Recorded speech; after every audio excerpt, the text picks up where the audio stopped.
ಸಂಜೆ ಕತ್ತಲಾಗುತ್ತಿತ್ತು. ಮಳೆ ತುಂತುರುವಾಗಿ ಬೀಳುತ್ತಿತ್ತು. ಚಿಕ್ಕ ಹುಡುಗ ಮನೆಗೆ ಒಳಗೆ ಬಂದ. ಅಜ್ಜಿ ಹಳೆಯ ಮರದ ಪೆಟ್ಟಿಗೆಯನ್ನು ತೆರೆದಳು. ಅವಳ ಮುಖದಲ್ಲಿ ಭಯ ಸ್ಪಷ್ಟವಾಗಿತ್ತು. ಅವಳು ನಿಧಾನವಾಗಿ ಹೇಳಿದಳು, ಇಂದು ರಾತ್ರಿ ಯಾರಾದರೂ ನಿನ್ನ ಹೆಸರನ್ನು ಕರೆಯಿದ್ರು. ಬಾಗಿಲು ತೆಗೆಯಬೇಡ.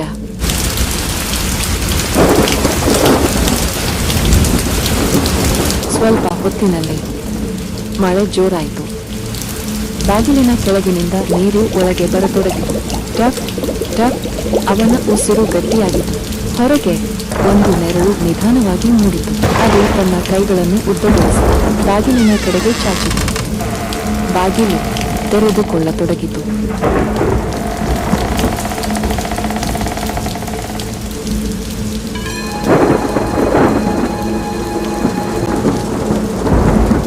ಅವಳು ಧೈರ್ಯ ಮಾಡಿ ಹೊರಗೆ ಹೋದಳು.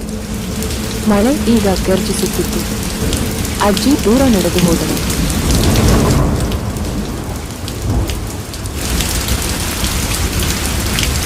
ಅವಳ ಕಾಲಿನ ಕೆಳಗೆ ನೀರು ತುಂಬತೊಡಗಿತು. ನೀರಿನಲ್ಲಿ ಒಂದು ಆಕೃತಿ ನಿಧಾನವಾಗಿ ಏಳತೊಡಗಿತು.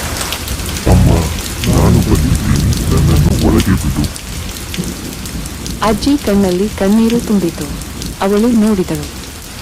ಕೆಲವು ಕ್ಷಣ ಮೌನ. ಅವಳು ತಲೆ ಎತ್ತಿ ಹೇಳಿದಳು, ನೀನು ನನ್ನ ಮಗನಲ್ಲ.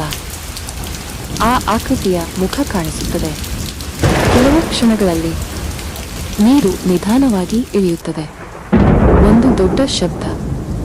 ಅಜ್ಜಿ ಕಣ್ಣು ಮುಚ್ಚಿದ್ದಾಳೆ. ಕೆಲವು ಕ್ಷಣಗಳ ನಂತರ ಅಜ್ಜಿ, ಅವಳು ಈಗ ಸಮುದ್ರ ತೀರದಲ್ಲಿ ನಿಂತಿದ್ದಾಳೆ. ನನ್ನನ್ನು ಏಕೆ ತಡೆಯಲು ಬಂದೆ? ಅದು ಕೇಳುತ್ತದೆ. ಅದೇ ಅವಳ ಮಗನ ಧ್ವನಿ. ಆದರೆ ಒಳಗೆ ಇನ್ನೊಬ್ಬನ ಕೋಪ. ನನ್ನ ಮಗನ ಆತ್ಮಕ್ಕೆ ಶಾಂತಿ ಬೇಕು. ಸಮುದ್ರದ ನೀರು ಹಿಂದಕ್ಕೆ ಸರಿಯುತ್ತದೆ.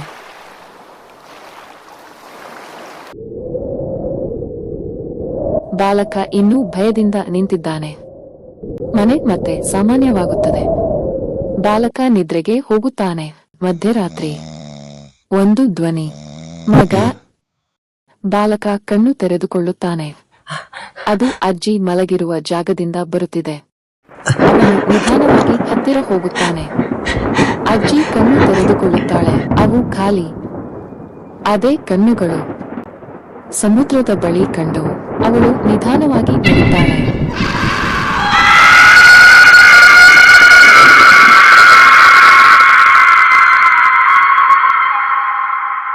ಮರುದಿನ ಬಾಗಿಲು ತೆರೆದಿದೆ.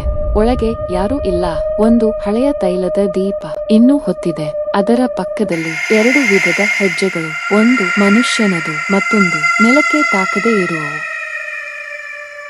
ಆ ಮನೆ ಹತ್ತಿರ ಹೋದವರು ಹೇಳುತ್ತಾರೆ, ಸಂಜೆ ವೇಳೆಯಲ್ಲಿ ಒಂದು ಧ್ವನಿ ಕೇಳಿಸುತ್ತದೆ. ಅಮ್ಮ, ನಾನು ಬಂದಿದ್ದೀನಿ.